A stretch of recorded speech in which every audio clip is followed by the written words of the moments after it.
At Christmas, my mom set up a separate poor kids table for my children in the garage. When I asked why, she said, "They ruin the aesthetic of our family photo." I quietly stood up, took my kids' hands, and left.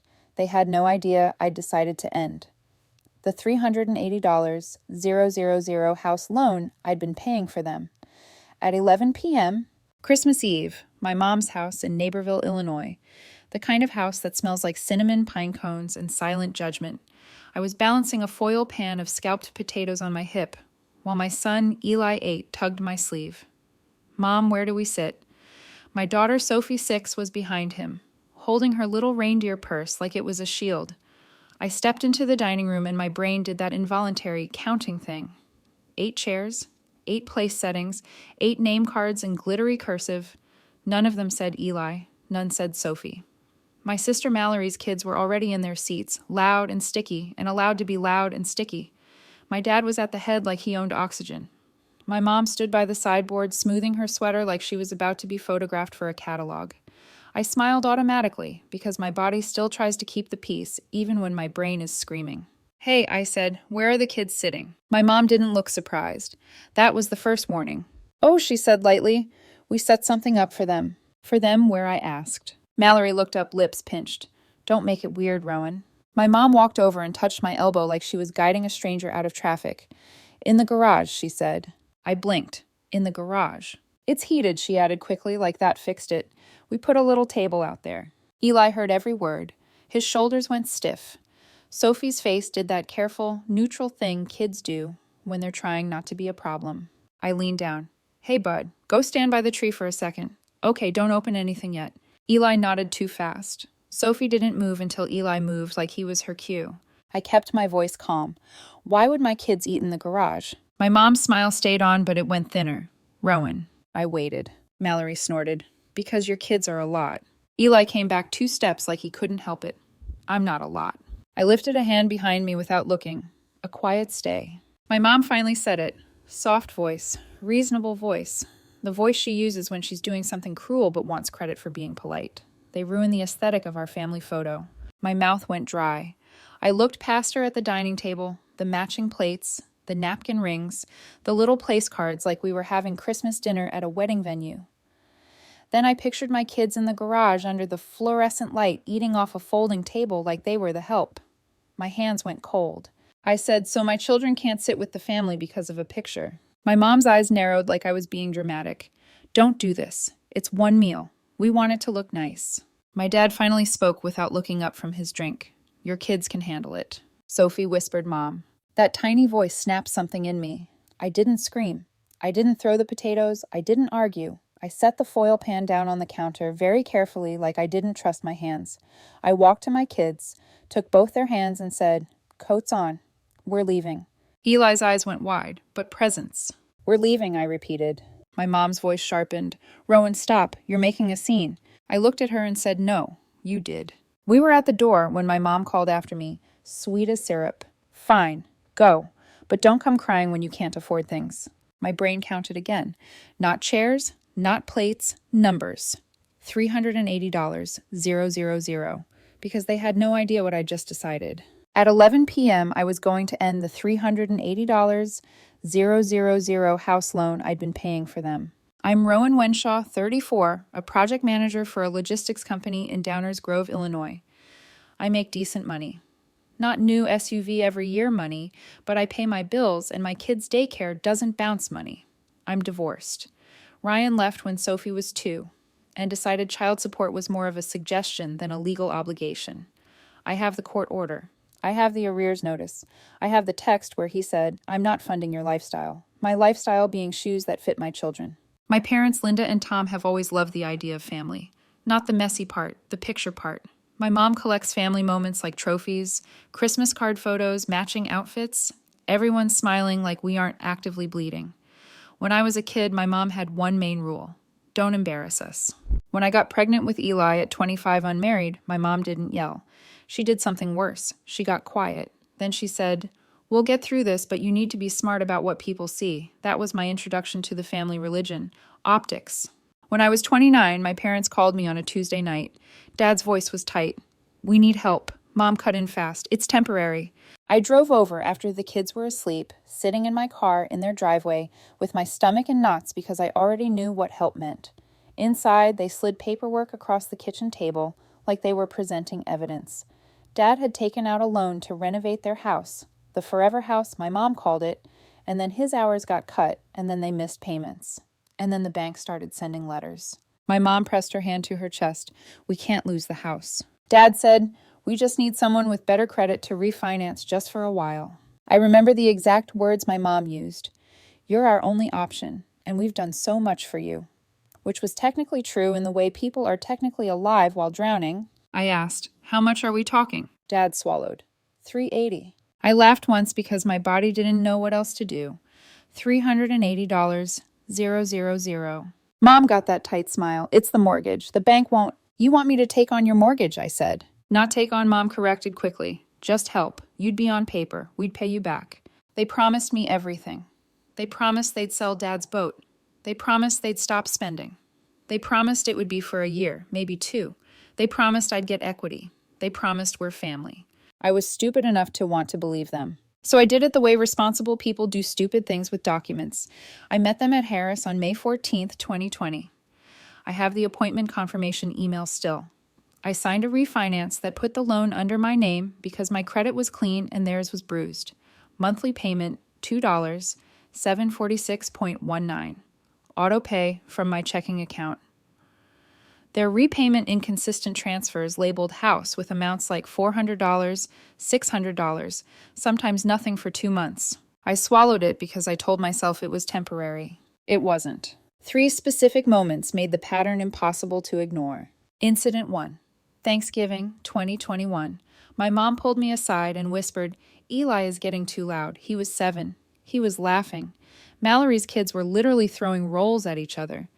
But Eli was mine, so he was the problem. Mom said, can you take him downstairs when we do the video? The video was my mom filming Dad carving the turkey for Facebook. Eli heard. His face changed. He went quiet.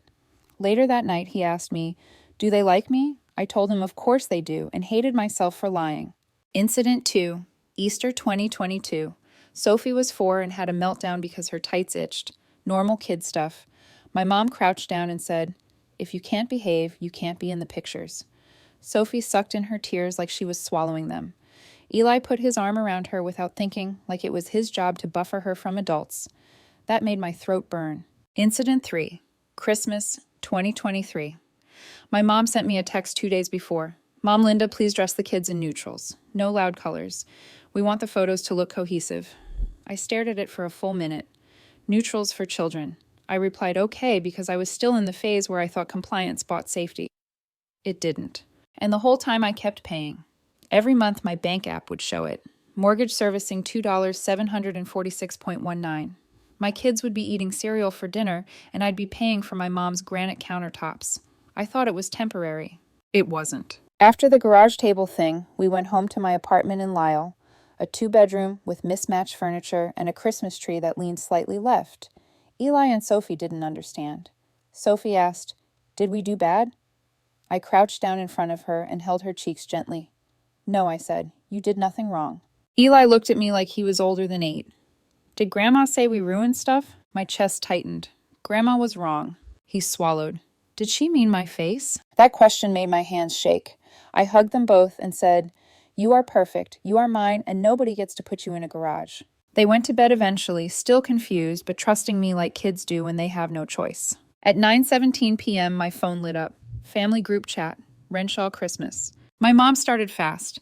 I can't believe you made a scene in front of everyone. Mallory drama queen. Dad, we were trying to make things nice. You always twist it. My brain went cold and clear. Wave 1 was guilt. Wave 2 was threats. At 9:32 p.m., my mom texted me privately. Mom Linda, remember we have the house because of you. Don't do anything you'll regret. That line sat wrong, because the truth was, they had the house because of me, yes, but not in the way she meant. They had it because I'd been paying. I opened my email and searched mortgage. My inbox filled with statements and confirmations every month like a heartbeat. I opened my bank app. Auto pay scheduled for the 1st of every month. I went into my desk drawer and pulled out my folder, the one I started building without admitting it to myself. Inside the refinance documents with my name, highlighted screenshots of my parents, "Will pay you back." Text a spreadsheet I'd made of every payment since 2020 notes from a call with the loan servicer from last year when I asked how to remove autopay just in case. I'd labeled the folder House in thick black marker, like I could keep it contained by naming it. At 10:05 p.m., Mallory called. I didn't answer. She left a voicemail anyway because my family loves talking at you. "Rowan, you're embarrassing. Mom is crying. You always make everything about you." The kids were fine in the garage. It was cute. Cute. A folding table in a garage was cute. At 10:22 p.m., my dad texted Rowan, "You can't just stop helping. We'd lose the house." There it was. Not sorry, not we were wrong, just you can't stop. I sat at my kitchen table and stared at the screen until my eyes burned. Then I did something I'd been avoiding for years. I asked for a concrete answer. I texted my mom one sentence. Why did my kids have to be hidden for the photo? She didn't call. She didn't apologize. She typed, "Mom, because people notice things. We wanted it to look like our family is doing well." I read it 3 times. My kids were things, and my mom cared more about how her life looked than how my children felt. That's when I stopped arguing and started documenting. At 10:41 p.m., I took screenshots. At 10:44 p.m., I forwarded the messages to my email and saved them into the folder. At 10:50 p.m., I opened the loan servicer website and logged in. My hands were steady. That scared me more than shaking. At 11 p.m. exactly, I called the loan servicer. I put the phone on speaker, not because I wanted anyone to hear it, but because I wanted my hands free. A man answered with a cheerful voice like he worked at a bakery, not a company that owned my stress. "Thank you for calling. How can I help?" I said I need to remove my bank account from autopay. He asked the security questions. I answered them like I was reading a grocery list. He said, "Are you sure this may result in missed payments?" "I'm sure," I said. He paused the first human hesitation in the conversation. "Okay," he said slowly. "Autopay is now canceled." I felt my body react like a release valve. Not relief, not joy, just a cold settling. Then I said I also need to update the contact email and mailing address on the account. He did it. My parents had been receiving copies of statements like they were co-owners of my sacrifice. Not anymore. After the call, I opened my email and wrote a message to my parents. Not a paragraph, not a speech. One clean sentence because they thrive on chaos and I was done feeding them. Subject line mortgage. Body effective.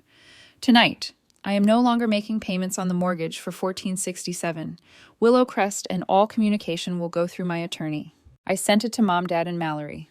Then I did the second part, the part I avoided, because it made it real. I emailed the attorney I'd consulted 2 months earlier just to understand my options. Her name was Dana Feldman, and her last email to me said, "You're not trapped." I forwarded her the screenshots.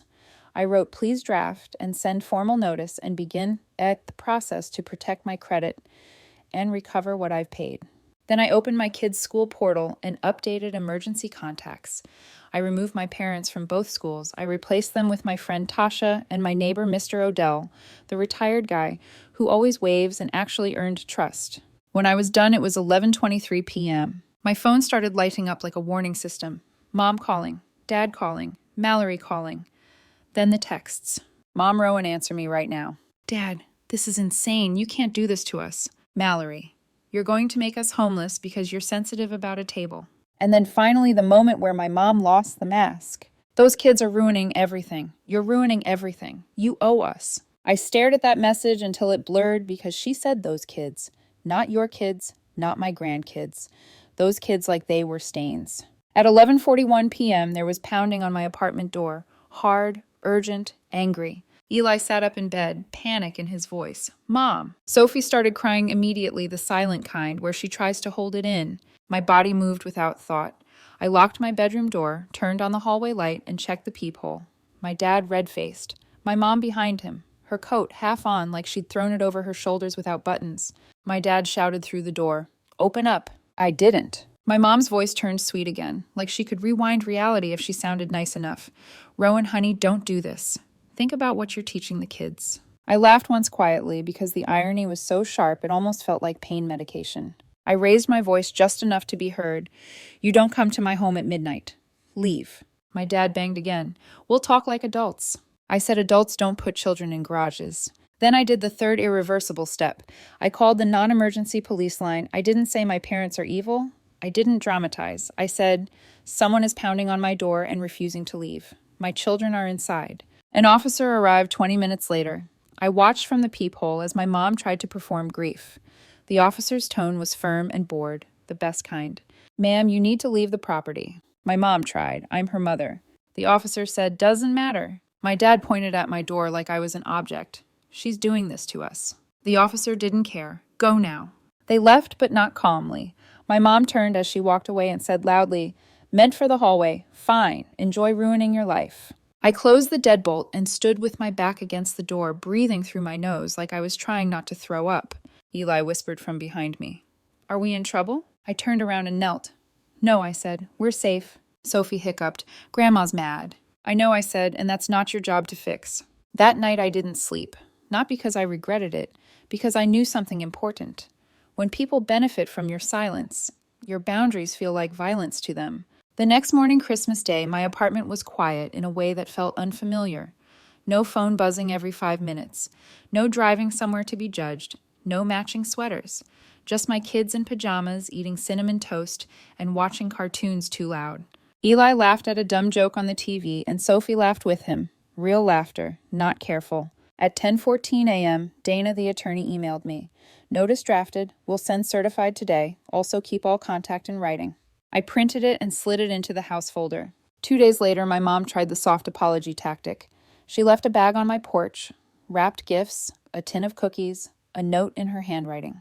The note said, we love you. Let's not let one misunderstanding ruin family. Misunderstanding. Like my kids accidentally wandered into the garage by themselves. I didn't bring the gifts inside. I took a photo of the bag on my porch with the note visible and emailed it to Dana because everything is evidence now. Mallory tried the next tactic, the guilt-laced voicemail. Mom's health is bad. Dad can't sleep. If they lose the house, it'll be on you. I listened once, then deleted it. Not out of spite, out of clarity. My parents losing their house wasn't because I got sensitive. It was because they built a life they couldn't afford and used me as the hidden support beam. A week later, my dad sent a text that finally admitted the truth without meaning to. Rowan, what do we tell people when they ask why the payments stopped? That was the moment I knew I'd made the right choice. Not how do we fix this? Not how do we apologize to the kids? Not how do we make it right? What do we tell people? I replied with one sentence, the same kind of sentence I'd been using since Christmas Eve. Tell them the truth. Then I blocked him. Not forever, maybe. Not because I hate him. Because I'm done letting my children be the price of admission to my parents' approval. Eli asked me one night while I tucked him in, are we still going to see Grandma? I didn't lie. Not for a while. He nodded slowly. Okay, I like it here better anyway. Sophie from her bed said, we have a kitchen table. Yeah, I said throat tight.